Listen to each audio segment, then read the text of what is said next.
ইউটিউবে কাজ করে সবার কাছে পরিচিতি গড়ে তোলার আমার একটা বরাবরের একটা শখ ছিল। তো আজকে আমি কাজটা শুরু করিয়ে দিলাম। সবাই আমাকে অনেক ভালোবাসা দিয়েছেন। ইতিমধ্যে আমি অনেকগুলো শর্টস ভিডিও আপলোড করেছি। সেখানে আমাকে অনেকে অনেক ভালোবাসা দিয়েছেন। যার কারণে আমি বড় ভিডিও তৈরি করতে বসলাম। আপনাদের ইন্সপিরেশন হচ্ছে আমার আগামী দিনের এগিয়ে যাওয়ার পথ চলার ইন্সপিরেশন। নমস্কার এভরিওয়ান, সকলে কেমন আছেন? নিশ্চয়ই খুব ভালো আছেন। কাছে দূরে যে যেখান থেকে আমার এই ভিডিওটি দেখছেন এই মুহূর্তে, তাদের সকলকে জানাই আন্তরিকভাবে নমস্কার। এবং যদি আমার এই ভিডিওটি আপনাদের ভালো লেগে থাকে তাহলে অবশ্যই আমাকে একটা লাইক এবং একটা সাবস্ক্রাইব দিয়ে চলে যাবেন। আমি অতটা প্রফেশনালভাবে কিন্তু ভয়েস দিতে পারি না, তবুও চেষ্টা করছি আমি, কারণ এটা আমার নতুন একটা অভিজ্ঞতা আপনাদের সামনে শেয়ার করতে যাচ্ছি। তো ঘরোয়া রান্না যেভাবে করে আর কি, আমি আজকে রান্না করছিলাম লোটে মাছ। লোটে মাছ অনেকে চিনেন, অনেকে চিনেন না। যারা চিনেন না তারা দেখে নিন লোটে মাছ। আর এদিকে অনেকগুলো সবজিপাতি নিয়ে, আনাজপাতি নিয়ে আমার শাশুড়ি বসে রয়েছেন, এগুলো কাটবে, চিংড়ি দিয়ে রান্না করবে। আমি এইদিকে লোটে মাছের জন্য আলু কেটে কেটে একটু ছোটো ছোটো ভাজি করার মতো করে আলুগুলোকে আমি ভাজির মতো করে কেটে নিয়ে একটু নাড়াচাড়া করে নিলাম। তারপর এখানে আমি পেঁয়াজ আর রসুন বাটা অ্যাড করলাম।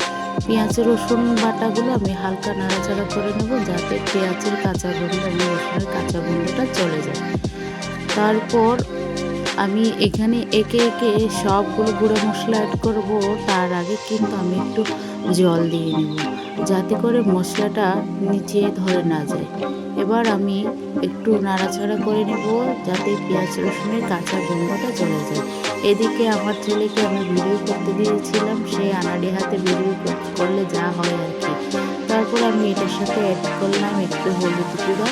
চামচটা ভেবে রেখে দিয়েছি, কারণ চামচটা আমার কাজে লাগবে, যার জন্য আমি এটা ডেক্সিতে রেখে দিয়েছি, মানে কড়াইতে রেখে দিয়েছি।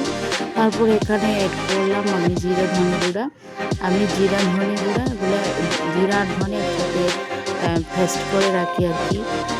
তো এখানে ধনে গুঁড়োও আছে, জিরে গুঁড়োও আছে।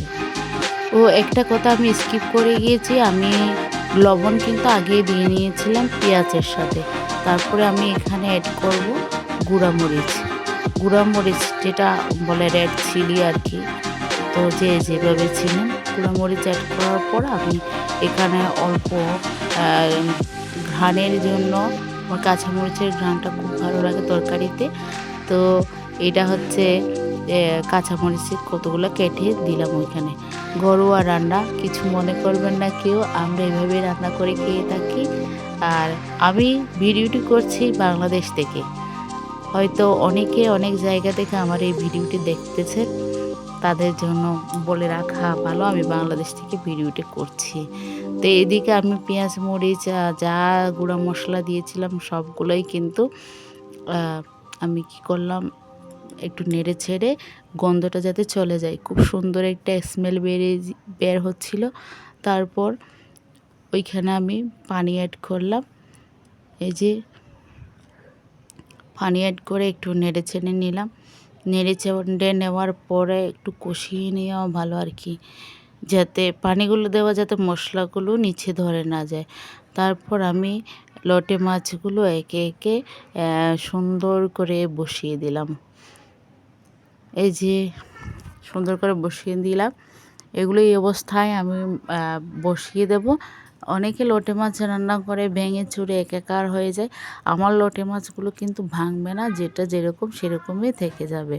সিদ্ধ হতে হতে তরকারি হয়ে আসা পর্যন্ত এই যে একটু করে নেড়ে দিলাম, এই যে সব জায়গায় মশলাগুলো ভালোভাবে মাখিয়ে যায় মতো ওরকম করে নেড়ে চেড়ে দিচ্ছি।